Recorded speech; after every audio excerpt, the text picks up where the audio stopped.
Hello all, welcome back to Geetha's కథా ప్రపంచం. నేను గీతారెడ్డి. ఇప్పుడు మనం యండమూరి వీరేంద్రనాథ్ గారి ఆఖరి పోరాటం అన్న రచనను ఆస్వాదిస్తున్నాం. 9వ భాగంలోకి ప్రవేశించాం. రచన మీకు నచ్చినట్లయితే లైక్ చేయండి, షేర్ చేయండి మరియు సబ్స్క్రైబ్ చేసుకోండి. ఇప్పుడు 9వ భాగపు కథలోకి. రామ్లాల్ ఏమయ్యాడు? ఈ సందేహం స్వామి క్యాంపులో దావానలంలా వ్యాపించి అందరినీ కలవరపరుస్తోంది.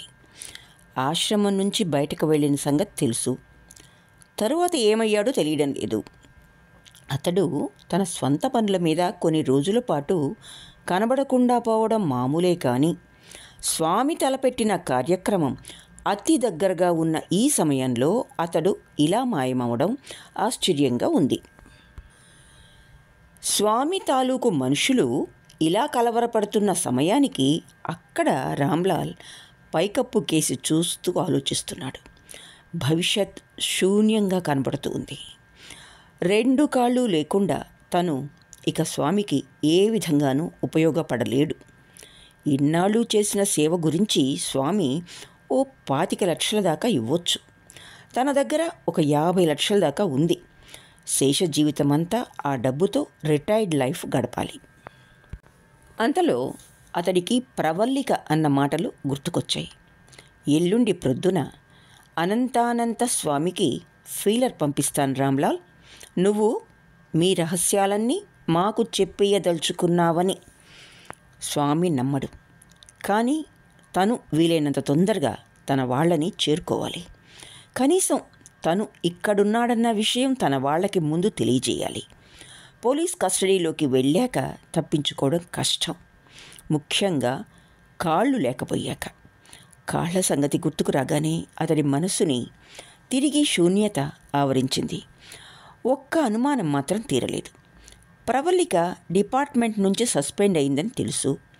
ఇక్కడ తనని చేర్చింది ఆమె. మరి ఈ విషయం పోలీసులకు తెలియబరిచిందా? తెలియబరిస్తే ఈ పాటికి పోలీసులు దోమల్లా చుట్టుముట్టి ఉండాలి. బహుశా తెలియబర్చి ఉండదు. A5ని బంధించినట్టే తనని ప్రైవేట్గా బంధించి ఉంటుంది. ఇంకో కారణం కూడా ఉంది. ఈ విషయమంతా పోలీసులకు తెలిస్తే విహారీ మీద కూడా కేసు ఉంటుంది. అందువల్ల దీన్ని వారి నుంచి దాయవలసిన అవసరం ఆమెకుంది. దాయని తను ఎలాగూ ప్రైవేట్గా పాఠం చెప్తాడు ఇద్దరికి.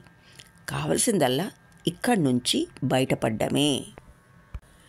ఆలోచనలతోనే అతడు నిద్రలోకి జారుకున్నాడు. అర్ధరాత్రి అకస్మాత్తుగా మెలకువ వచ్చింది. అతడి పాము చెవులు ఏదో శబ్దాన్ని పట్టుకున్నాయి. కళ్ళు విప్పి చూశాడు. గది నిశ్శబ్దంగా ఉంది.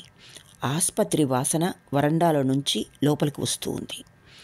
2 నిమిషాలు చూసి అతడు కళ్ళు మూసుకోబోతూ ఉండగా మళ్ళీ చప్పుడైంది. బాత్రూంలో ఏదో క్రింద పడిన చప్పుడు. వెంటనే లోపలికి ఎవరో దూకిన శబ్దం. 2 క్షణాల తర్వాత ఒక వ్యక్తి లోపలికి వచ్చాడు. అతడి చేతిలో ఈక్విలైజర్ 2000 ఉంది. ఈక్విలైజర్ 2000 దాదాపు 50,000 రూపాయలు విలువ చేసే ఆయుధం. కేవలం స్వామి ఆయుధ సంపత్తిలో మాత్రం ఉంటుంది. రామ్లాల్కి సంతోషం వేసింది.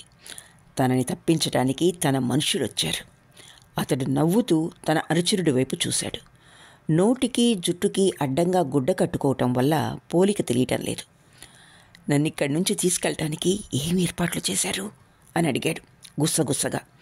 సమాధానంగా ఈక్విలైజర్ అతడి వైపు గురిపెట్టబడింది. క్షణాల్లో అతడికి జరుగుతున్నది అర్థమైంది. వచ్చిన మనిషి తనని రక్షించడానికి కాదు, చంపటానికి వచ్చాడు. రామ్లాల్ ముఖం చెమటతో తడిసిపోయింది. మరో సెకన్ ఆలస్యమై ఉంటే అతని శరీరం 1000 తూట్లు పడి ఉండేది.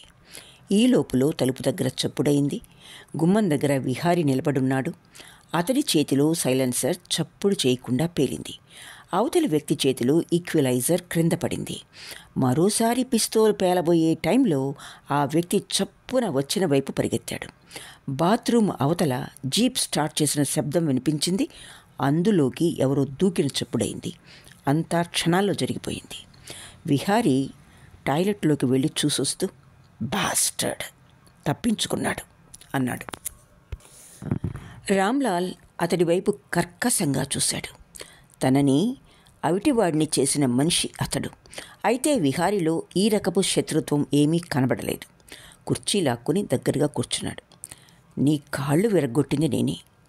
క్షమించమని అడగను. నువ్వు మాకు చేసిన ద్రోహానికి దీనికి చెల్లు. ఇప్పుడు జరగవలసింది ఆలోచిద్దాం. నీ ఫ్యూచర్ ప్లాన్ చెప్పు అన్నాడు. నిన్ను చంపడం అన్నాడు రామ్లాల్. విహారీ నవ్వాడు. నువ్వు మా దగ్గర ఇక్కడ ఈ ఆసుపత్రిలో ఉన్నావని ప్రవల్లిక స్వామికి తెలిసేలా చేసింది. దాని ఫలితమే ఇప్పుడు నీ మీద ఈ హత్యా ప్రయత్నం. విహారీ ఆగి తిరిగి చెప్పడం ప్రారంభించాడు. నాకు ప్రవల్లికకి నీ విషయంలో భేదాభిప్రాయం వచ్చింది. తన కుటుంబానికి చేసిన అన్యాయానికి నీ మీద పగ తీర్చుకుంటానని తను అంటున్నది. నీ ద్వారా స్వామి రహస్యాలు తెలుసుకోవాలని నా ఉద్దేశం. నేను చచ్చినా చెప్పను. నీ స్వామి భక్తికి జోహార్. స్వామి మరో అనుచరుడు కూడా 4 రోజుల క్రితం ఇలాగే అన్నాడు. నా చేతిలో చచ్చాడు. ఇప్పుడు నువ్వు అంటున్నావు ఇంకో కృష్ణలాల్ చేతిలోనూ చస్తావు. 5 నిమిషాల క్రితం చావబోయావు కూడా. విహారీ మాటలు పూర్తి కాకుండానే ప్రవల్లికి వచ్చింది. బయట జీప్లోకి దూకిన వ్యక్తి దొరికిపోయాడు అంది. ఏమిటట వాడి ప్లాను? రామ్లాల్ని చంపటం అంది ప్రవల్లిక. సిబిఐ చీఫ్ దగ్గర నేను మాట్లాడిన ప్రతి మాట స్వామికి తెలుస్తోంది. ఎలా తెలుస్తుందో అర్థం కాలేదు. ఎలా తెలుస్తున్నది అనేది పట్టించుకోకుండా స్వామికి తెలియవలసిన మాట ఒకటి అన్నాను. రామ్లాలు మనలో కలిసిపోయాడు, మనకి అప్రూవర్గా మారిపోయాడు అని. దాని ఫలితమే ఇది. నేనన్న మాటలు కూడా స్వామికి చేరుంటాయి. ఫలితమే ఈ హత్యా ప్రయత్నం. వారి మాటలు శ్రోతలా వింటున్న రామ్లాల్కి జరిగింది అర్థమైంది. ప్రవల్లిక అబద్ధమాడిందన్న విషయం స్వామికి తెలియదు. నిజంగా తను వీళ్లలో చేరిపోయాడనుకుని తనని చంపడానికి మనిషిని పంపాడు. అతడి కళ్ళు ఎర్రబడ్డాయి. ఒక్కసారి ఇక్కడి నుంచి బయటపడగలిగితే చాలు. తర్వాత వీరి సంగతి తేలుస్తాను. ఆ విషయమే పదే అనుకున్నాడు మనసులో. ఈ లోపల డాక్టర్ దయానంద కృష్ణమూర్తి లోపలికొచ్చాడు. నర్స్ చెప్పింది, ఏం జరుగుతుంది ఇక్కడ గొడవ? పేషెంట్ మీద హత్యా ప్రయత్నం జరిగింది డాక్టర్. మై గాడ్, ఎలా? కంగారుగా అడిగాడు డాక్టర్. విహారీ జరిగిందంతా చెప్పాడు. కృష్ణమూర్తి ఆందోళనగా చూశాడు. ఆ ప్రయత్నం చేసిన వ్యక్తి దొరికాడన్నారుగా. వెంటనే పోలీసులకి ఫోన్ చేస్తాను. ఏడి అతను? వద్దు డాక్టర్, అడ్డుపడ్డాడు విహారీ. ఇతడిని ఇక్కడి నుంచి మార్చి మరో సురక్షితమైన ప్రదేశంలో దాచాలి. పోలీసులకు తెలియబరిస్తే ఏముంది? మరో నిమిషం స్వామికి ఇతడెక్కడున్నాడో తెలిసిపోతుంది. మనుషుల్ని పంపి చంపించేస్తాడు. అయినా న్యాయంగా అయితే. న్యాయం, కసిగా అన్నాడు విహారీ. న్యాయం గురించి మాట్లాడుతున్నారా డాక్టర్ మీరు? మీ కొడుకుని చంపింది వీళ్ళు. ఇదిగో ఈ అమ్మాయి తండ్రిని చంపింది వీళ్ళు. వీళ్ళని ఏ న్యాయమూ ఇంతవరకు ఏం చేయలేకపోయింది. అందుకే దాన్ని ఈరోజు నేను నా చేతుల్లోకి తీసుకోవాలనుకుంటున్నాను. చెప్పండి అంకుల్, మీరు నాకు సాయం చేస్తారా చెయ్యరా? అదీగాక మీ దగ్గర ఉంచితే ఇతడి చావు ఖాయం వాళ్ళ చేతుల్లో. దయానంద కృష్ణమూర్తి ఎటూ తేల్చి చెప్పలేనట్లు ఆలోచనలో పడ్డాడు.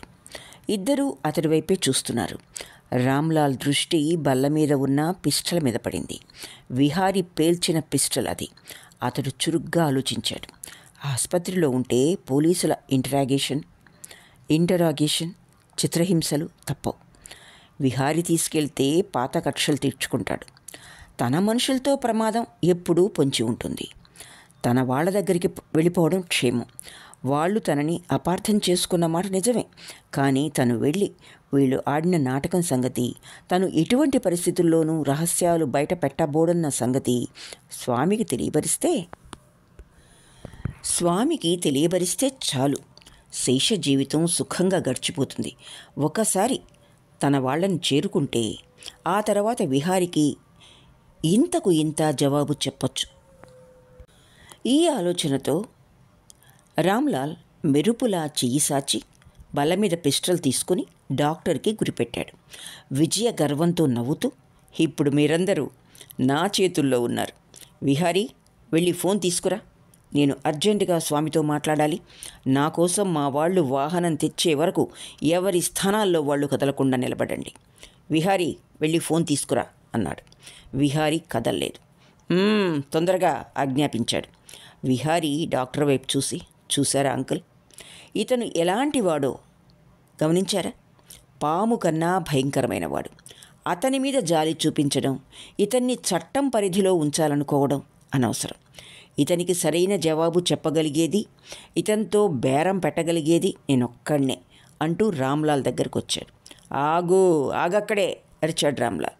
విహారీ ఆగలేదు. మరింత దగ్గరగా వచ్చాడు. రామ్లాల్ అతడిని గురి చూసి ట్రిగ్గర్ నొక్కాడు. పిస్టల్ పేలలేదు. విహారీ నవ్వాడు. నువ్వు ఎలాంటి వాడివో డాక్టర్ గారికి చూపించడం కోసమే పిస్టల్ నేను అక్కడ పెట్టాను రామ్లాల్. నీకన్నా నేను తెలివైన వాడినని చెప్పటమే నా ఉద్దేశం అంటూ పిస్టల్ అతని చేతుల్లోంచి తీసుకున్నాడు. రామ్లాల్ ఇంకా ఆ షాక్ నుంచి తేరుకోలేదు. విహారీ డాక్టర్తో, ఇతన్ని నేను తీసుకెళ్తున్నాను అంకుల్, రేపు సాయంత్రం ఆపరేషన్ థియేటర్కు డైరెక్ట్గా తీసుకొస్తాను అని కృష్ణమూర్తి జవాబు కోసం ఎదురు చూడకుండా అతడిని చక్రాల కుర్చీలోకి చేర్చాడు. ప్రవల్లిక సాయం చేసింది. అలాగే ఆ కుర్చీని వ్యాన్లోకి తీసుకెళ్లారు ఇద్దరు. ఆ తరువాత ఒక అరగంట సేపు వ్యాన్ ప్రయాణం చేసింది. తనని ఎక్కడ ఉంచుతున్నారో రామ్లాల్కి తెలియలేదు. విహారీ తనకన్నా టఫ్ అని మాత్రం తేలింది. అతడు క్రమక్రమంగా ధైర్యం కోల్పోతున్నాడు. తను అవిటివాడయ్యాడన్న వార్త, తను పనికిరాడని తెలియగానే తన మనుషులే తన మీద హత్యాప్రయత్నం చేయబోవటం, ఇవన్నీ అతడి మీద తెలియకుండానే ప్రభావాన్ని చూపించాయి. ఇప్పటి వరకు తన శరీరాన్ని, బలాన్ని నమ్ముకున్నవాడు అతను. వ్యాన్ ఒక ఇంటి ముందు ఆగింది. లోపలికి తీసుకెళ్లారు. ఇక పడుకో, ప్రొద్దున కలుసుకుందాం. పక్క మీద చేర్చిన తర్వాత విహారీ అన్నాడు. విహారీ, రామ్లాల్ పిలిచాడు. విహారీ ఆగాడు. రామ్లాల్ పళ్ళు బిగించి అన్నాడు, ఇంతకు ఇంత పగ తీర్చుకుంటాను. విహారీ నవ్వి, బ్రతికుంటే అన్నాడు. రేపు సాయంత్రం నీకు ఆపరేషన్ అని మీ వాళ్ళకు తెలుసు. మొత్తం తన సైన్యాన్నంతా దింపుతాడు స్వామి. నిన్ను రక్షించటం కష్టం కావచ్చు. నీకు రక్షణ ఇచ్చే విషయమై పోలీసుల సాయం కోరను. నా నుంచి నీకేం కావాలి? స్వామి తాలూకు రహస్యాలు. ఏ రహస్యాలు? విహారీ టైం చూసుకున్నాడు. అర్ధరాత్రి 2 గంటలైంది. బిజినెస్ మాట్లాడడానికి ఇది సరైన టైం కాదు. అయినా అడిగావు కాబట్టి చెప్తాను, విను. కాళ్ళు లేని నువ్వు ఉడకబెట్టిన బంగాళదుంపతో సమానం. స్వామికి ఇక ముందు ఎందుకు పనికిరావు. అందుకని నిన్నెలాగూ వదిలించుకోవటానికి ప్రయత్నిస్తాడు. నువ్వు బ్రతికుంటే పోలీసులకు ఏనాటికైనా తన గురించి సాక్ష్యమిస్తావన్న అనుమానం అతడికి ఉంటుంది. ఒకప్పుడు అతడికి నువ్వు కుడి భుజం కావచ్చు, కానీ ఆ కృతజ్ఞత అనేది అతడికి లేదని నువ్వు గుర్తించే ఉంటావు. ఇప్పుడు నీకున్న మార్గాల్లో అన్నిటికన్నా ఉత్తమమైనది నాకు సాయం చేయటం. విభీషణుడు రాముడికి సాయపడినట్లు నువ్వు స్వామి తాలూకు గుట్టుమట్లు అన్నీ నాకు చెప్పావనుకో, ఈ యుద్ధంలో నేను గెలుస్తాను. నీకు స్వామి నుంచి ఇక ప్రమాదం ఉండదు. ఇప్పటి వరకు నువ్వు సంపాదించుకున్న ఆస్తితో నువ్వు నీ కుటుంబం హాయిగా బ్రతకొచ్చు. ఇది నా ప్రపోజల్. ఒప్పుకుంటావా? ఒప్పుకోను అన్నాడు రామ్లాల్. మా వాళ్ళకి నిజం ఏనాటికైనా తెలుస్తుంది. నేను మరణించినా సరే నీ అంతు వాళ్ళు తేల్చక వదలరు. సరే అయితే, నువ్వు అడిగావు కాబట్టి చెప్పానంతే. ఆలోచించుకో. గుడ్ నైట్ అని వెళ్ళిపోయాడు విహారీ. ఆ రాత్రి రామ్లాల్కి మరి నిద్ర పట్టలేదు. ఏ చప్పుడైనా అటు చూడటంతోనే సరిపోయింది. ఇంట్లో అలికిడి లేదు. తనకి తోడు కూడా ఎవరూ లేరని గ్రహించాడు. కానీ అతడి ఊహ తప్పని ప్రొద్దున తెలిసింది. వెలుగులో దాన్ని ఒక మధ్యతరగతి ఇల్లుగా గుర్తించాడు. అది సునాదమాలది. ప్రొద్దున్నే ఆమె పేపర్లు, కాఫీ తీసుకుని వచ్చింది. ఉన్న వాళ్ళలో ఆమె కాస్త మంచిదిలా కనబడింది, నెమ్మదస్తురాలిలా. అతడు కాఫీ తాగుతూ పేపర్ అందుకున్నాడు. మొదటి పేజీలో ఒక మూల ప్రకటన చూసి అతడు నిటారుగా అయ్యాడు. రామ్లాల్, నువ్వు ఎక్కడున్నా వెంటనే ఆశ్రమానికి రావలెను. ఈరోజు మధ్యాహ్నం 12 గంటల వరకు చూసేదము. నీ భార్యా పిల్లలు నీకై ఎదురు చూస్తున్నారు. నీకు రావటం వీల్లేకున్నా వారికి టిక్కెట్టు బుక్ చేసేదము. ఇట్లు నీ మిత్రులు. అతడి చేతిలోని కాఫీ కప్పు వణికింది. ఈ వార్నింగ్ అతడికి తెలుసు. తమ వాళ్ల మీద అనుమానం వస్తే తను కూడా ఇలాగే ఇచ్చేవాడు. అతడి మొహం రోషంతో కందిపోయింది. ఏమిటి, ఏమైంది అని అడిగింది మాల. అతను జవాబు చెప్పలేదు. అతడికి మొట్టమొదటిసారి తన వాళ్ల మీద విపరీతమైన కోపం వచ్చింది. మధ్యాహ్నం 1 గంట అవుతుండగా 2 డాక్టర్లతో కలిసి వచ్చాడు విహారీ. బ్యాండేజ్ విప్పాడు. తెల్లగా పాలిపోయి ఉన్నాయి పాదాలు. రామ్లాల్కి తన శరీరాన్ని చూసుకోవటానికే భయం వేసింది. డాక్టర్లు బయట మాట్లాడుకోవడం వినిపించింది. ఇన్ఫెక్షన్ బాగా స్పీడ్గా వ్యాపిస్తూ ఉంది. తొందరగా ఆపరేషన్ చేస్తే మంచిది. ఆ ఆసుపత్రి వద్దు డాక్టర్. అక్కడంతా అతన్ని చంపడానికి ప్రయత్నాలు జరుగుతాయి. వేరే ఆసుపత్రి మాట్లాడాం. డాక్టర్ కృష్ణమూర్తి అక్కడికే వస్తానన్నారు అంటున్నాడు విహారీ. పరిస్థితి తను అనుకున్న దానికంటే తీవ్రంగా ఉన్నట్టు గ్రహించాడు. అరగంట తర్వాత అతడిని వ్యాన్లో మరో ఆసుపత్రికి తీసుకెళ్లారు. తనను ఈసారి ప్రభుత్వ ఆసుపత్రికి తీసుకొచ్చినట్టు గ్రహించాడు. సమయం 3 అయింది. ఒక్కొక్క ఏర్పాటు పూర్తవుతుంటే రామ్లాల్ మనసు వాసిలేటింగ్గా తయారైంది. ఆపరేషన్ థియేటర్లోకి తీసుకెళ్లబోతుంటే విహారీ హడావిడిగా వచ్చాడు. అతడి ముఖంలో టెన్షన్తో పాటు బాధ గోచరమవుతూ ఉంది. రామ్లాల్ మీద చేయి వేసి ఐఎమ్ సారీ అన్నాడు. ఏమిటి, ఏమైంది? విహారీ సమాధానం చెప్పలేదు. ఈ లోపల ప్రవల్లిక లోపలికొచ్చింది. ఆమె ముఖం పాలిపోయి ఉంది. అంతా చూస్తున్న రామ్లాల్కి అనుమానం హెచ్చి ఏమిటి, ఏమైంది చెప్పండి అని అరిచాడు. కంట్రోల్ యువర్ సెల్ఫ్ అంటూ భుజం తట్టి విహారీ డాక్టర్తో ఏదో మాట్లాడాడు. ఆపరేషన్ థియేటర్కి తీసుకెళ్ళటానికి బదులు స్ట్రెచ్చర్ని జనరల్ వార్డు గుండా బయటకు తీసుకొచ్చారు. పొడవాటి వరండా. ఎక్కడికి తీసుకెళ్తున్నారు నన్ను అరిచాడు. స్ట్రెచ్చర్ ఒక గది ముందు ఆగింది. దాన్ని చూసి ఆశ్చర్యపడ్డాడు. మార్చురీ. అతడేదో అనబోతూ ఉంటే లోపల నుంచి బాయ్ తలుపు తెచ్చాడు. స్ట్రెచ్చర్ శవాలుండే గదిలోకి వెళ్ళింది. తల తిప్పి చూసిన రామ్లాల్ వికృతంగా కేకపెట్టాడు. గదిలో ఉండే మృత కళేబరాన్ని కూడా కదిలించేలా ఉంది ఆ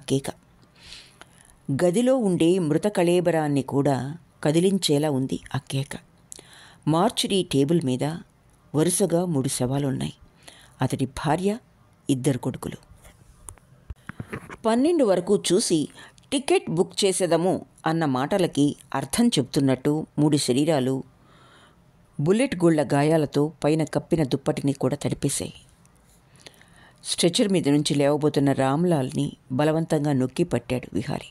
ప్లీజ్ ఎగ్జైట్ అవ్వకు అంటూ ఆ శవాల దగ్గరికి తీసుకెళ్ళాడు. రామ్లాల్ ఆకులా కదిలిపోతున్నాడు.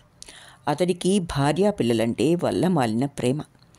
కుర్రవాడి క్రికెట్ కోసం కరెంట్ ఆఫీస్నే బాంబులతో కూల్చేసినవాడు అతడు. అంతటి నరరూప రాక్షసుడు, కిరాతకుడు. అంతకుముందు ఎందరో అమాయకుల్ని ఇంతకన్నా దారుణంగా చంపినవాడు. విషయం తన వరకు వచ్చేసరికి ఆనకట్ట బ్రద్దలైనట్టు కంపిస్తున్నాడు. లేవటానికి కాళ్ళు లేవు. పక్కనుంచే వాళ్ళని చూశాడు. నిర్జీవ ప్రతిమల్లా ఉన్నాయి శవాలు. భోరున మీద పడి ఏడవటానికి కూడా వెళ్ళేకుండా కాళ్ళకి కట్లు. ఇంతకాలం చూపించిన భక్తికి, స్వామి ఎడల విధేయతకి ప్రతిఫలంగా దొరికిన బహుమతులు. అతడు హిస్టీరిక్గా మారడం చూసి డాక్టర్లు అతడిని అక్కడి నుంచి బలవంతంగా బయటకు తీసుకొచ్చారు. ఇంత అప్సెట్ అవుతాడనుకోలేదు.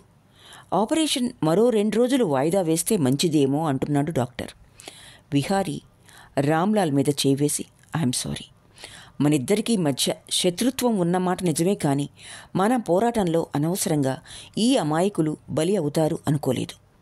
ఆ దుర్మార్గుడు, ఆ స్వామి, వాడి అంతు తేలుస్తాను. నువ్వక్కర్లేదు, నేనే తేలుస్తాను.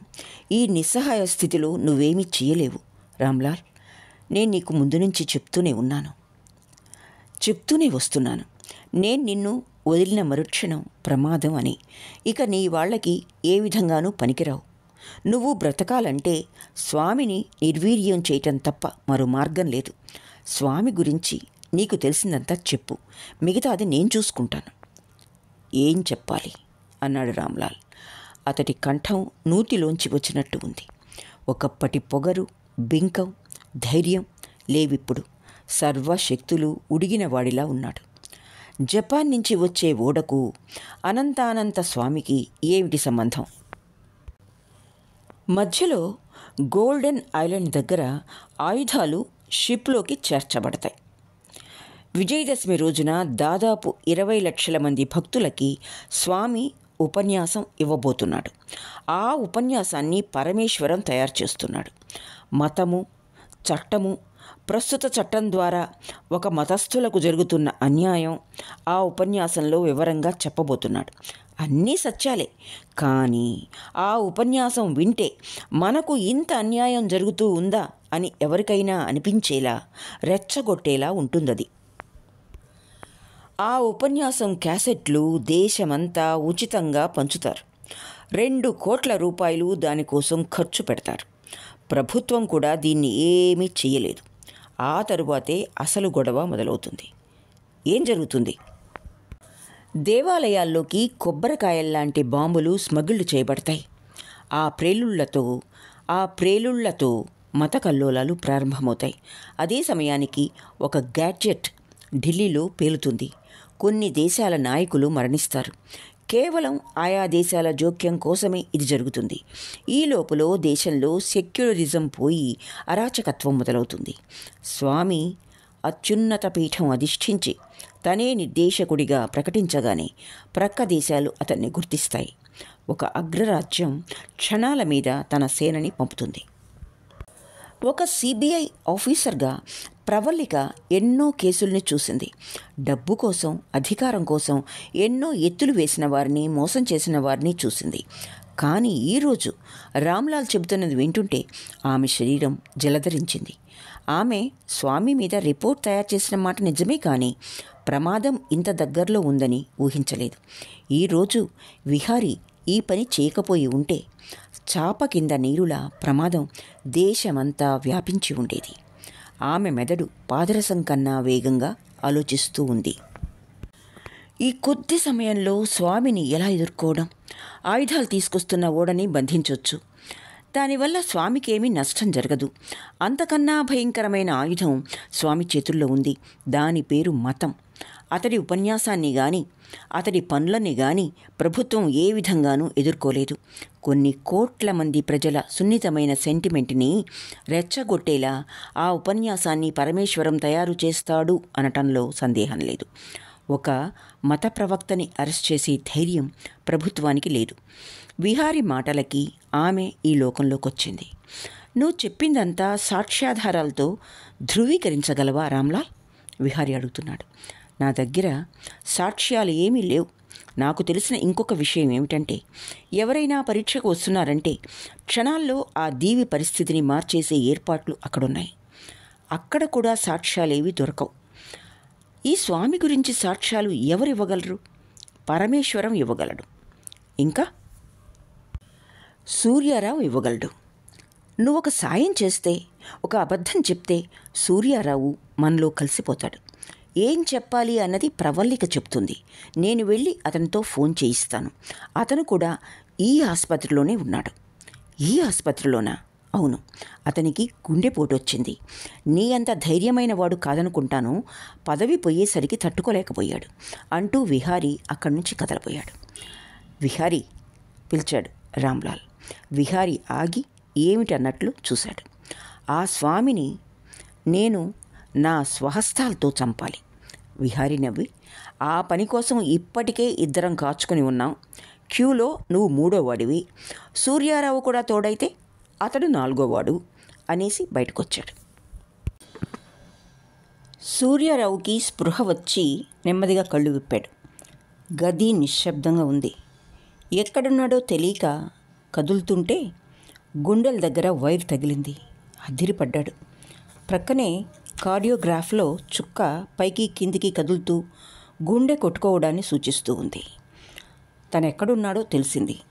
అతడికి స్పృహ రావడం చూసి నర్స్ లోపలికి వచ్చింది. తను ఎంతకాలం నుంచి ఇలా ఉన్నానని అడిగాడు. ఆమె చెప్పిన విషయాలు అతన్ని భయకంపితుణ్ణి చేశాయి. 2 రోజుల క్రితం హార్ట్ అటాక్ వచ్చింది. డాక్టర్లు 24 గంటల పాటు కష్టపడ్డారు. అదృష్టం బాగుంది. ఇది దాదాపు పునర్జన్మ. అయినా ఇక ముందు చాలా జాగ్రత్తగా ఉండాలి. ఏమాత్రం ఒత్తిడి కలిగినా ప్రమాదమే. శేష జీవితం కేవలం బ్రతకడం కోసమే తప్ప ఆనందం కోసం కాదు. తనకి ఇలా ఎందుకు జరిగిందో సూర్యారావుకు తెలుసు. ఒకవైపు మంత్రి పదవి పోవటం, మరోవైపు అరెస్ట్ అయ్యి పరువు పోవటం.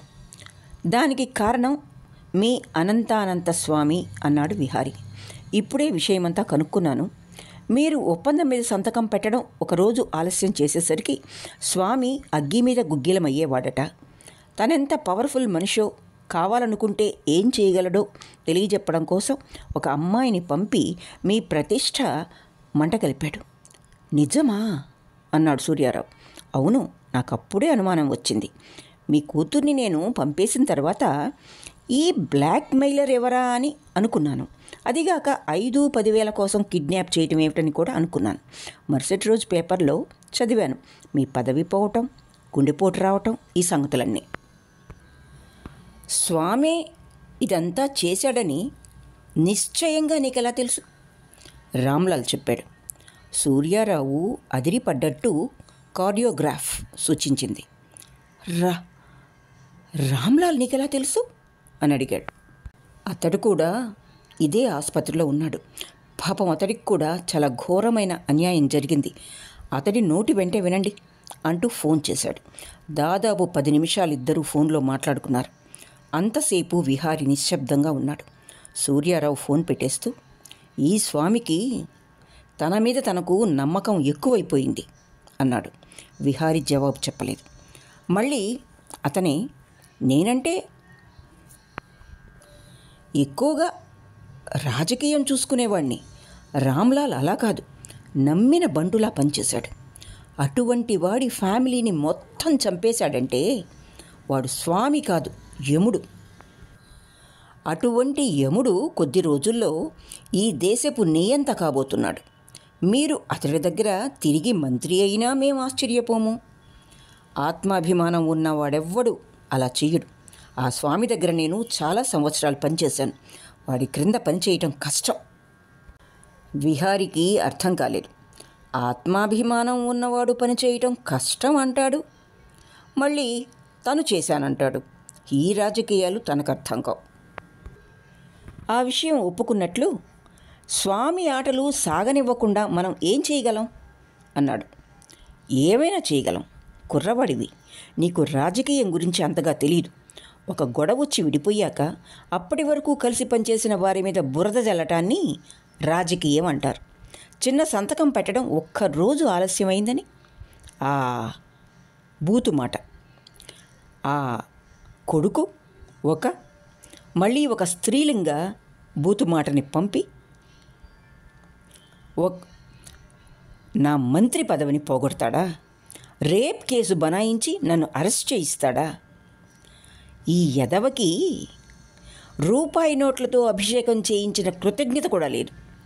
తీసుకురా విలేకరులని, అరగంటలో 60 ప్రశ్నలు తయారు చేసి వదులుతా అన్నాడు ఆవేశంగా. అయితే విహారీ అక్కడి నుంచి కదలలేదు. మీకు మీ రాజకీయాలకు నా పాదాభివందనం. దేశం ఎందుకు మట్టి కొట్టుకుపోతుందో ఇప్పుడు అర్థమైంది. అయితే సమస్య మీరనుకున్నంత చిన్నది కాదు. 2 రోజుల్లో ప్రళయం ప్రారంభం కాబోతూ ఉంది. మనకిప్పుడు కావాల్సింది వాదోపవాదాలు, ప్రశ్నలు, జవాబులు ఇవి కావు. స్వామి అసలు స్వరూపమైన తిరుగులేని సాక్ష్యాలు కావాలి. అయితే వ్రాసుకో, చెప్తాను అంటూ ఒక్క క్షణం కళ్ళు మూసుకొని చెప్పటం ప్రారంభించాడు. Swami Swiss bank account number. Vihari tape recorder on చేశాడు. విజయదశమి నాడు వచ్చే భక్తకోటి కోసం ఏర్పాట్లు చురుగ్గా సాగుతున్నాయి. దాదాపు 2 లక్షల మంది వస్తారని అంచనా. అంతా హడావిడిగా ఉంది. షిప్పు దీవి దగ్గర బయలుదేరబోతోంది. గాడ్జెట్ మిసైల్ రాజధానిలో పేలగానే, పవిత్ర క్షేత్రాల్లో విస్ఫోటనం జరగగానే దాని ప్రభావం మిలిటరీలో ఎంతమంది అధికారుల మీద ఉంటుంది, ఒక మతస్థుల్లో అస్థిరత్వం దీనికి ఎంత దోహదం చేస్తుంది అన్న ఎత్తుగడ తాలూకు ఆలోచనలో ఉన్నాడు స్వామి. సరిగ్గా అదే సమయానికి పరమేశ్వరం హడావిడిగా వచ్చాడు లోనికి. స్వామి ఆనందంగా, రా పరమేశ్వరం రా, ఇదిగో 200 టెలిగ్రాములు కోడ్లో వచ్చాయి చూడు అన్నాడు. జన్మదిన శుభాకాంక్షలు తెలిపే టెలిగ్రాములు అవి. కమెండోలు దేశపు వివిధ ప్రాంతాలకు చేరుకున్నామని, రెడీగా ఉన్నామని తెలిపే టెలిగ్రాములవి.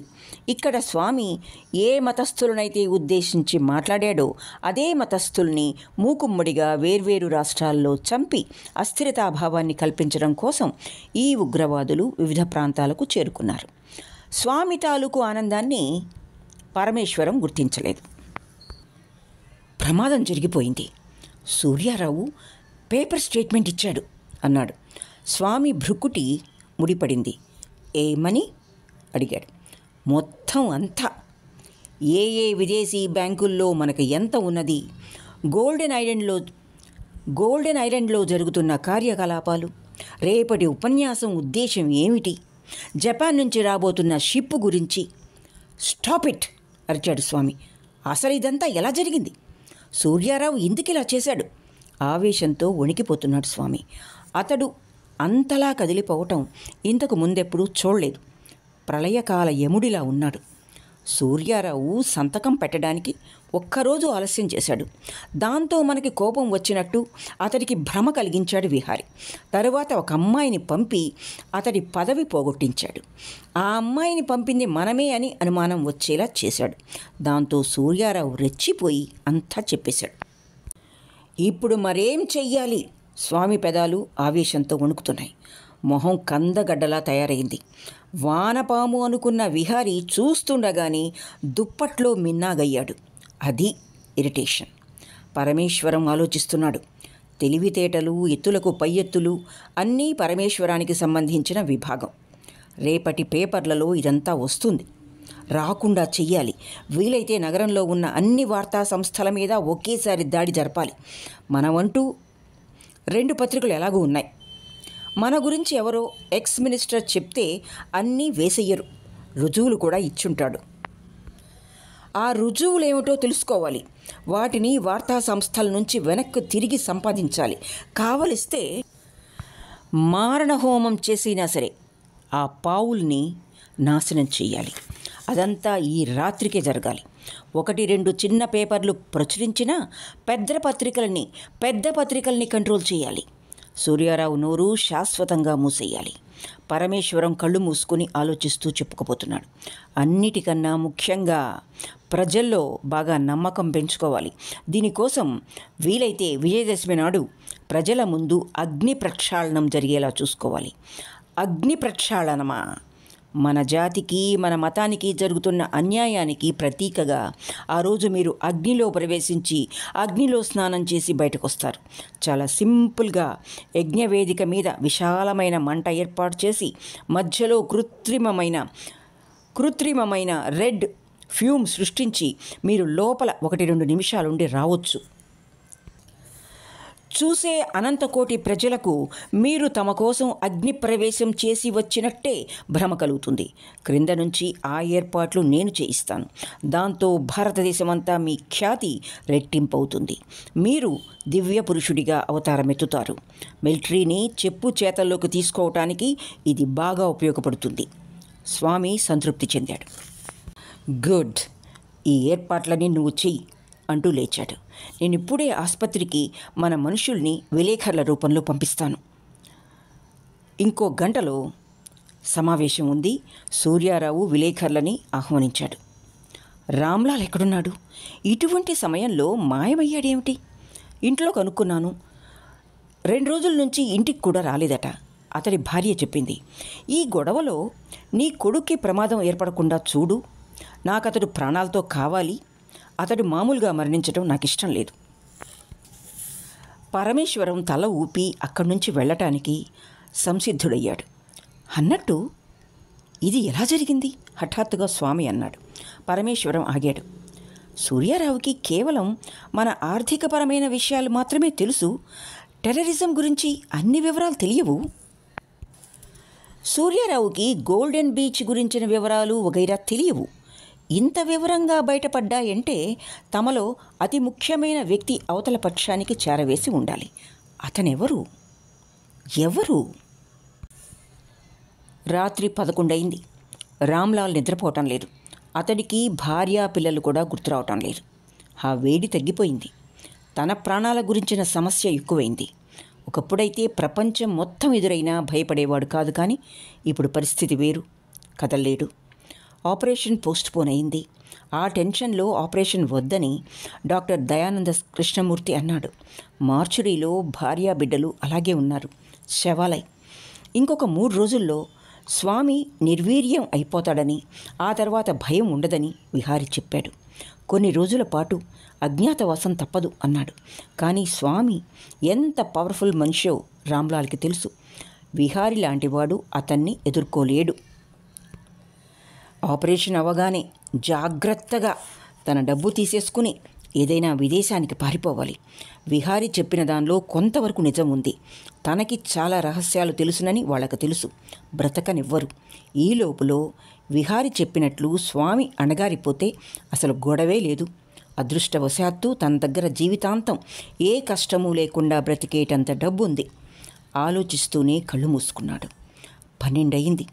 దూరంగా గడియారం గంట కొడుతూ ఉండగా తలుపు దగ్గర చప్పుడైంది. రామ్లాల్ చెవులు రెక్కించి విన్నాడు. మళ్ళీ చప్పుడైంది. అతడి గుండె వేగంగా కొట్టుకోవడం ప్రారంభించింది. చప్పున లేచి కూర్చున్నాడు. తను ఇక్కడ ఈ ఆసుపత్రిలో ఉన్న విషయం రహస్యంగా ఉంచుతానన్నాడు విహారి. కానీ అది సాధ్యం కాని పని. స్వామి ఎలాగో పట్టుకోగలడు. బట్టల్ని తీసుకొచ్చే ట్రాలీలో తను వెళ్ళి ఒక మనిషిని చంపాడు. ఇప్పుడు తనని చంపడానికి ఎవరొస్తున్నారు? బయట ఏదో లాగిన శబ్దం. డ్యూటీ నర్స్ ఎక్కడుందో తెలియటం లేదు. అతడి మొహం మీద చెమట జుట్టులోంచి ధారాపాతంగా కారుతోంది. మృత్యువు తలుపు దగ్గర నిలబడినట్టు ఉంది. అతడికేం చేయాలో తోచలేదు. అంతలో శబ్దం మరింత ఎక్కువైంది. మరింత దగ్గరగా వచ్చింది. అతడు లేచి నిలబడ్డాడు. పక్కనే టేబుల్ మీద ఉన్న సీసా చేతిలోకి తీసుకున్నాడు. శబ్దం కాకుండా గుమ్మం దగ్గరికి వచ్చి బయటకు తలపెట్టి చూశాడు. వరండా ఖాళీగా ఉంది. దూరంగా ఒక మూల నర్సు టేబుల్ మీద తలపెట్టి నిద్రపోతూ ఉంది. మళ్ళీ ఏదో లాగిన చప్పుడు. అతడు క్రిందకు చూశాడు. బెదిరిపోయిన ఎలుక లాగుతున్న డబ్బా మూతని వదిలేసి పరిగెత్తింది. ఒకసారి భారంగా నిశ్వసించి మొహం తుడుచుకోబోయి తన భయానికి తనే నవ్వుకోబోతూ ఏదో స్ఫురించినట్టు స్తబ్దుడయ్యాడు. తను నడిచి వచ్చాడు. అతడు చప్పున కాళ్ళ వైపు చూసుకున్నాడు. బ్యాండేజీలు అలాగే ఉన్నాయి. ఒక ఉక్కు మనిషి సినిమాలో నిలబడ్డట్టు ఉన్నాడు. అతడి కాళ్ళు 2 బలంగా నేలకేసి కొట్టి చూశాడు. కాస్త నొప్పిగా అనిపించిన మాట వాస్తవమే కానీ కాళ్ళు స్వాధీనంలోనే ఉన్నాయి. వెళ్ళి మంచం మీద కూర్చుని పాదాలని స్పృశించాడు. బ్యాండేజీలోంచి బయటకొచ్చిన పాదాలు తెల్లగా కనబడుతున్నాయి, కానీ స్పర్శ తెలుస్తూ ఉంది. ఒక నిశ్చయానికి వచ్చినట్టు అతడు కాళ్ళు పక్క మీద చాపి బ్యాండేజ్ విప్పటం మొదలుపెట్టాడు. 5 నిమిషాలు అయ్యేసరికి కాళ్ళు 2 బయటపడ్డాయి. మామూలుగా ఉన్నాయి. కారు ఎక్కిన చోట ఎర్రగా కమిలింది. కనీసం ఫ్రాక్చర్ కూడా లేదు. మారుతి కారు అయినా భయంతో స్పృహ తప్పి ఉంటుంది. వెనక వచ్చిన ప్రవల్లిక క్లోరోఫామ్తో అతడు మిగతా ఆలోచించలేదు. పరుగెత్తాడు. గదిలోంచి బయటకొచ్చి వరండాలో శబ్దం కాకుండా నడిచి బయటపడ్డాడు. ఆసుపత్రి నిద్రలో ఉంది. దూరంగా విసిరేసినట్లు బ్లాక్లున్నాయి. 5 నిమిషాల్లో ఇల్లు చేరుకున్నాడు. అక్కడ జీప్ ఉంది. వెంటనే స్వామి దగ్గరకు వెళ్ళాలనుకున్నాడు. పొయ్యాయి అనుకున్న కాళ్ళు తిరిగి రావటంతో అతడి గుండెల నిండా ఆనందం నిండి అది యోచనా శక్తిని కోల్పోయింది.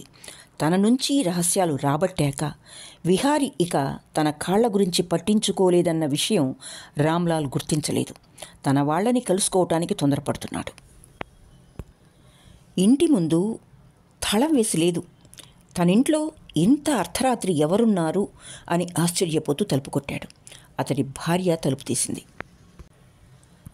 తాను చేసే పనులు చాలా వరకు స్వామికి తెలుస్తూనే ఉంటాయని విహారికి తెలుసు. అందులోనూ సూర్యారావు లాంటి మినిస్టర్ పత్రికా విలేకరుల సమావేశం ఏర్పాటు చేస్తే అది స్వామికి క్షణాల్లో తెలుస్తుంది. విలేకరుల రూపంలోనే ఒక టెర్రరిస్టు సమావేశం మధ్యలో సూర్యారావుని కాల్చేసిన ఆశ్చర్యపోనవసరం లేదు. విలేకరుల రూపంలోనే ఒక టెర్రరిస్టు సమావేశం మధ్యలో సూర్యారావుని కాల్చేసిన ఆశ్చర్యపోనవసరం లేదు. అందువల్ల సూర్యారావు పత్రికకి ఇవ్వవలసిన స్టేట్మెంట్లని 2 వేర్వేరు సెట్లు చేయించాడు విహారి. ఒక దాంట్లో కేవలం ఆరోపణలే ఉన్నాయి. అవి విలేకరులకు అందజేశాడు. విహారి ఊహించిన విధంగానే ఆ సెట్లు క్షణాల్లో పరమేశ్వరానికి చేరింది. అందులో అపాయకరమైన విషయాలు ఏమీ లేవు. పరమేశ్వరం జాగ్రత్తగా దాన్ని పరిశీలించాడు. ఆ ఆరోపణలు పేపర్లో వచ్చినా స్వామికొచ్చే ప్రమాదం ఏమీ లేదన్న నిర్ణయానికి వచ్చాడు. సూర్యారావు ఇటువంటి తేలికైన స్టేట్మెంట్ ఇవ్వడానికి కారణం అతడు పరమేశ్వరం ఊహించగలిగాడు. స్వామి హీన చరిత్రలో సగం పైగా సూర్యారావుకి భాగం ఉంది. స్వామి గురించి బయటపడితే సూర్యారావు చరిత్ర కూడా సమాప్తమవుతుంది. అందువల్ల సూర్యారావు భయపడ్డాడేమో అనుకున్నాడు. కేవలం ఒక రాయి విసిరి చూద్దాం, తగిలితే తగులుతుందని సూర్యారావు ఈ విధంగా పేపర్ స్టేట్మెంట్ ఇచ్చి ఉంటాడని, తనకు కూడా అపాయం జరిగేలా ఏ పని చెయ్యడని భావించాడు. సూర్యారావు లాంటి వాళ్ళు తాము జారిపోవటం ప్రారంభిస్తే అవతలి వాళ్లను కూడా లోయలోకి లాగుతారని ఊహించలేకపోయాడు. భార్యను చూసి రామ్లాల్ తన కళ్ళని తానే నమ్మలేకపోయాడు. అతడికి క్రమక్రమంగా జరిగింది అర్థమైంది. చివరగా ఒక్క అనుమానం మాత్రం మిగిలింది. నిన్న పొద్దున్న ఎక్కడున్నారు అని అడిగాడు. భోజనం పూర్తి చేయగానే అందరికీ ఏదో మత్తు ఆవరించినట్టు అయిందని, మెలకువ వచ్చేసరికి సాయంత్రం అయిందని చెప్పింది. దాంతో పూర్తిగా అర్థమైంది. విహారీ ప్రవల్లికలు కలిసి ఎంత అద్భుతమైన ప్లాన్ వేసి తనని ఫూల్ని చేశారో కూడా తెలిసింది. మత్తులో ఉన్న భార్యా బిడ్డల్ని ఆసుపత్రికి తీసుకొచ్చి పైన ఎర్రరంగు చల్లి శవాల్లా చూపించాడు. తన కాళ్ళకి బ్యాండేజీలు కట్టి తనకి ఎందుకు పనికిరాడన్న ఫీలింగ్ కలగజేశాడు. ఆ భ్రమలోనే తను మొత్తం అంతా చెప్పేశాడు. ఇప్పుడేం చెయ్యాలి? శత్రువులకి తన ద్వారానే రహస్యాలు తెలిసిపోయాయన్న సంగతి స్వామికి ఎలానూ తెలుస్తుంది. ఇప్పుడు రెండే దారులు: భార్యా పిల్లలతో అండర్ గ్రౌండ్కి వెళ్ళిపోవటం, లేదా స్వామి దగ్గరికి వెళ్ళి ఏదో సర్ది చెప్పటం. రెండోదే మంచిదన్న అభిప్రాయానికి వచ్చాడు రామ్లాల్. రేపెలాగూ స్వామి ఈ దేశపు నియంత అవుతాడు. అప్పుడు తనెక్కడ దాక్కున్నా వెతికి పట్టుకుంటాడు. ఇలా పారిపోవడం ద్వారా అనవసరంగా అనుమానాలని ఎక్కువ చేసినట్టు అవుతుంది. వెళ్ళి జరిగిన దాన్ని కాస్త మార్చి చెప్తే సరి. రామ్లాల్ వెనుదిరిగి ఆశ్రమానికి వెళ్ళాడు. ఎంత రాత్రైనా స్వామి అంతఃపుర అంతర్భాగంలోకి అతడికి ప్రవేశం ఉంది. అతడు వెళ్ళేసరికి స్వామి పరమేశ్వరంతో మంతనాలు జరుపుతున్నాడు. మరుసటి రోజే విజయదశమి. రేపు పేపర్లో రాబోయే న్యూస్ ఇది. దీనివల్ల మనకేం ప్రమాదం లేదనుకుంటున్నాను అంటూ పరమేశ్వరం ఒక ప్రతి ఇచ్చాడు. స్వామి దాన్ని చూసి, ఇదే అయితే దీని గురించి మనం అంత కంగారు పడవలసిన అవసరం లేదు. కాస్త కల్లోలం చెలరేగే మాట నిజమే కానీ ఇంత దానికోసం పత్రికా ఆఫీసుల మీద దాడి జరపవలసిన పని లేదు. అది అనవసరంగా మనని మనమే అల్లరి చేసినట్టు అవుతుంది. నేను అదే ఫీల్ అవుతున్నాను అన్నాడు పరమేశ్వరం ఆ వార్తాపత్రికని పక్కన పెడుతూ. నిజానికి అది విహారి అందజేసిన మొదటి ప్రతి. వీళ్ళిలా మాట్లాడుకుంటున్న సమయానికి రామ్లాల్ లోపలికి ప్రవేశించాడు. ఇన్ని రోజులు ఏమయ్యావు రామ్లాల్? తనకి కాళ్ళు విరిగినట్టు విహారీ ఎలా నాటకమాడాడో వివరించాడు రామ్లాల్. అయితే తను కొన్ని రహస్యాలని బయట పెట్టినట్లు చెప్పలేదు. తప్పించుకు వచ్చినట్టు చెప్పాడు. నేను మీ ఇంటికి మనుషుల్ని పంపాను. నీ భార్యా పిల్లలు విషాహారం తిన్నట్టు, ఏదో ఆసుపత్రిలో చేరినట్టు విన్నాను. రామ్లాల్ మొహం వివరణమైంది. ఆ విషయం కూడా చెప్పాలా వద్దా అని ఆలోచించాడు. చెప్పకపోవటమే మంచిది. తను మరీ ఫూల్ అయినట్టు తెలుస్తుంది. అవును, ఆసుపత్రిలో చేర్పించారట. ఇప్పుడంతా బాగానే ఉంది. ఇంటికి వచ్చేశారు అన్నాడు. స్వామి న్యూస్ పేపర్ అతడి ముందుకు తోస్తూ, ఈ ప్రకటన ఏమిటి అడిగాడు. 12 వరకు చూసి టికెట్ బుక్ చేసేదము అని ఉన్న ప్రకటన అది. రామ్లాల్ ఇరుకున పడ్డాడు. ఒక అబద్ధాన్ని కవర్ చేసుకోవడానికి మరో అబద్ధం. నాకు తెలీదు అన్నాడు, మొహంలో భావాలు కవర్ చేసుకోవడానికి ప్రయత్నిస్తూ. అంతలో బయట పోలీస్ సైరన్ వినిపించింది. ముగ్గురు ముఖాలు చూసుకున్నారు. 2 నిమిషాల తర్వాత సిబిఐ చీఫ్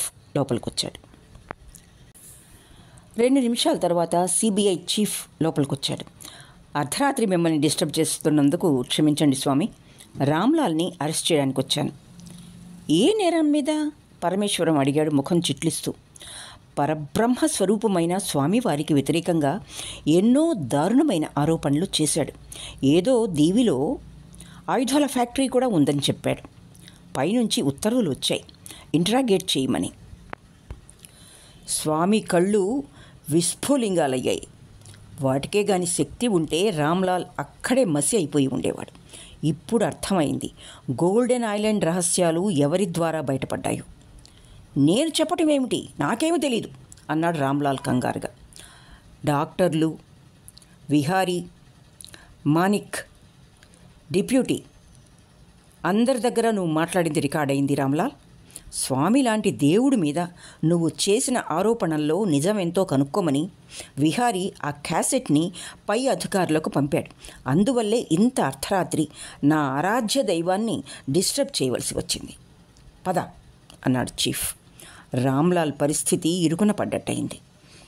తను ఎంత తప్పు చేశాడో అర్థమైంది. పూర్తిగా విహారీ పక్షాన అప్రూవర్గా ఉన్నా బాగుండేది, లేదా భార్యాబిడ్డలతో పారిపోయినా బాగుండేది. క్షణాల్లో అతడు ఫ్యూచర్ ప్లాన్ ఆలోచించాడు. మెరుపు కన్నా వేగంగా జేబులోంచి పిస్టల్ తీశాడు. అవును, నేను చెప్పిన మాట నిజమే. నా వాళ్ళందరినీ స్వామి చంపించాడన్న ఆవేశంలో అన్నీ చెప్పేశాను. ఇప్పుడు ఇంట్రాగేషన్ పేరుతో మీ డిపార్ట్మెంట్ పెట్టే చిత్రహింసలు భరించే స్థితిలో లేను. ఇంటరాగేషన్లో ఏమీ సాధించక మీరు వదిలేసిన నా వాళ్ళు నన్ను వదలరని నాకు తెలుసు. ఇప్పుడు నాకున్నది ఒకటే మార్గం, అందరూ చేతులెత్తండి.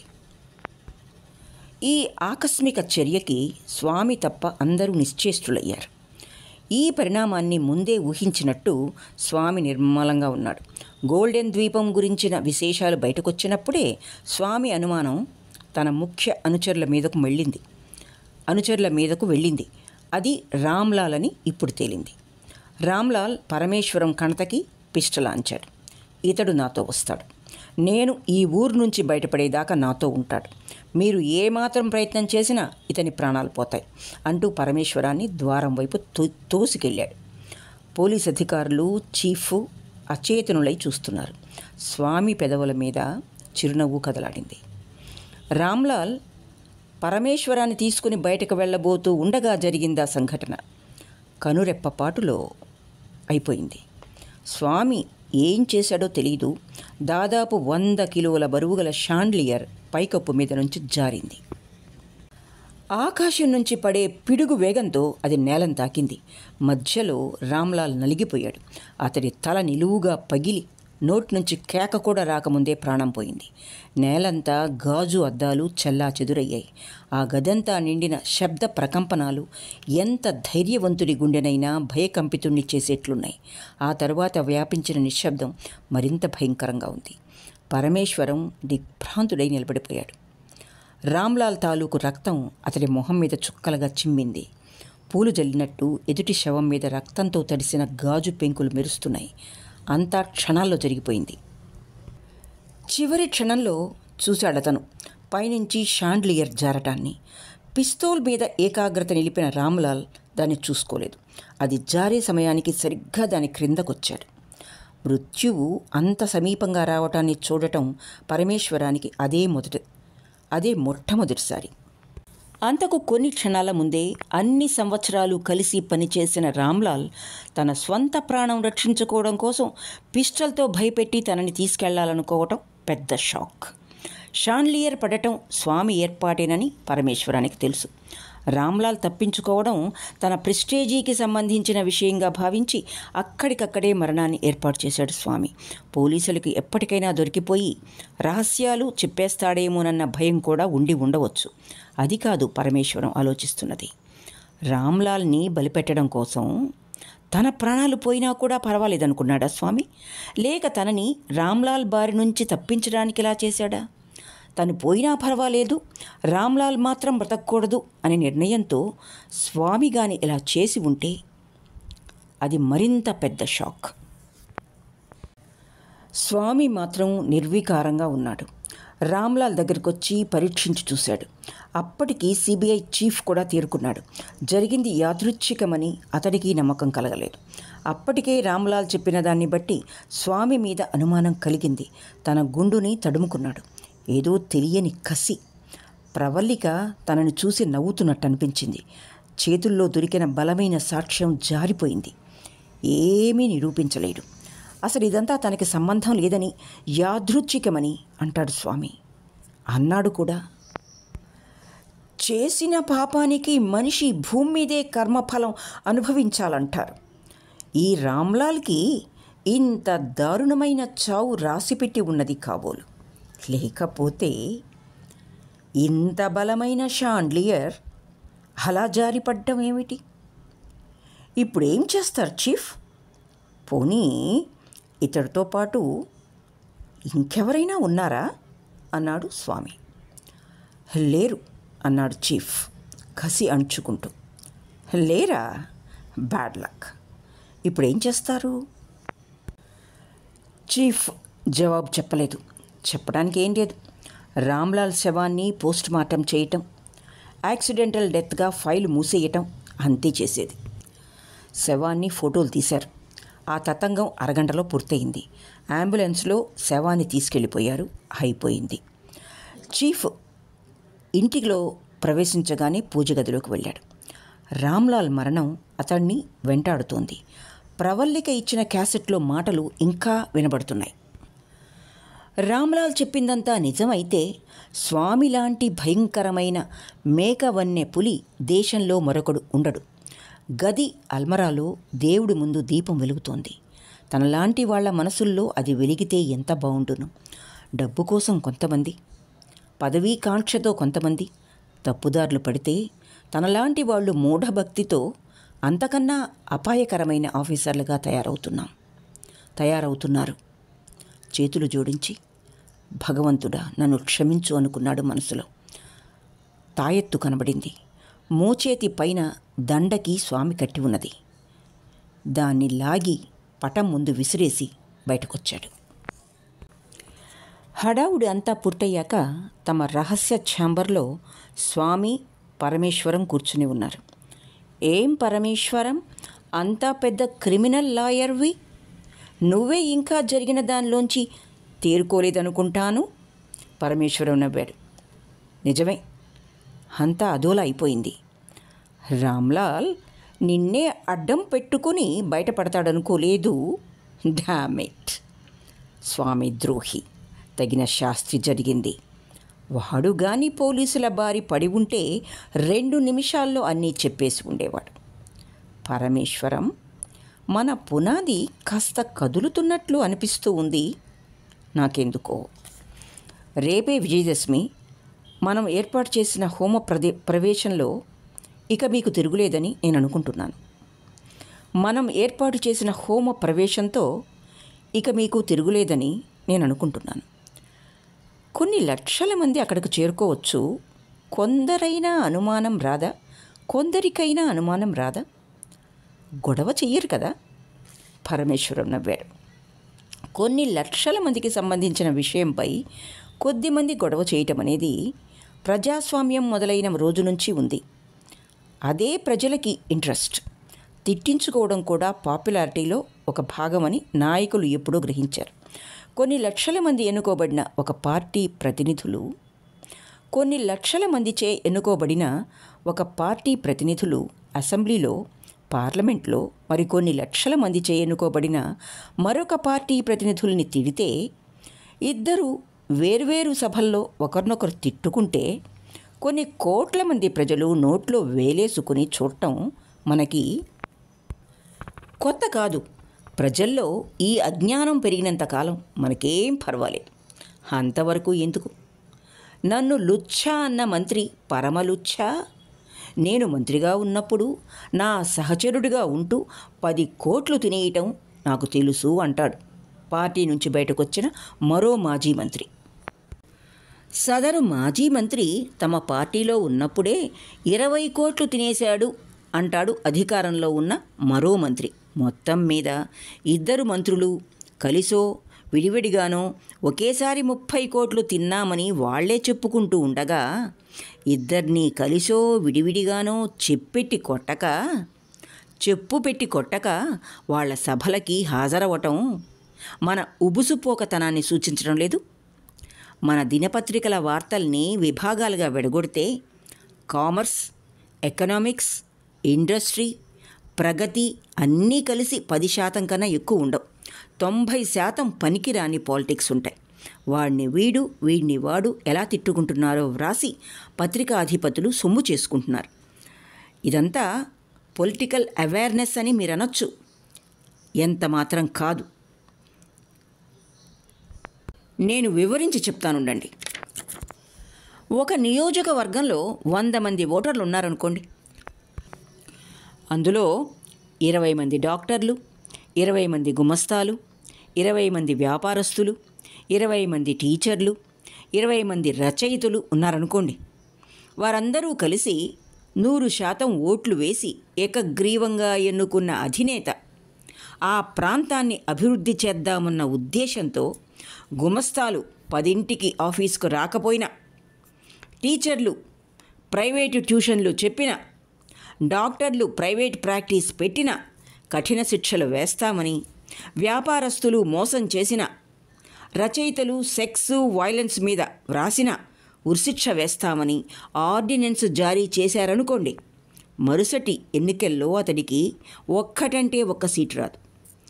జాతి మొత్తానికి మంచి పని చేసిన తనకి పర్టికులర్గా నష్టం కలిగించే పనిని ఓటరు సహించలేడు. త్యాగం కన్నా స్వార్థం మామూలు ఓటర్నే ఇంతలా ప్రభావితం చేస్తున్నప్పుడు తెలివైన వాడు తను మిగతా వారిని ఎక్స్‌ప్లాయిట్ చేస్తే తప్పేమిటి అన్న వాదనకి లోనవుతున్నాడు. ఇటువంటి ఓటింగ్ సిస్టమ్ని నమ్ముకున్న ప్రజలు మీరు అగ్నిలోకి దూకి బయటకొచ్చినా నమ్ముతారు. నీళ్లలోకి దూకి పాతాళానికి వెళ్ళొచ్చానని చెప్పినా నమ్ముతారు. ఎవరు స్వామి మిమ్మల్ని ఈ దేశానికి నియంత కాకుండా ఆపగలిగేది? రమ్మనండి చూద్దాం. రాముడిని సీతని వెండితెర మీద డిస్కో డాన్స్ చేయించి డబ్బు చేసుకున్నాడు ఒక నిర్మాత. రామాయణాన్ని బూతుగా వర్ణించింది ఒక రచయిత్రి.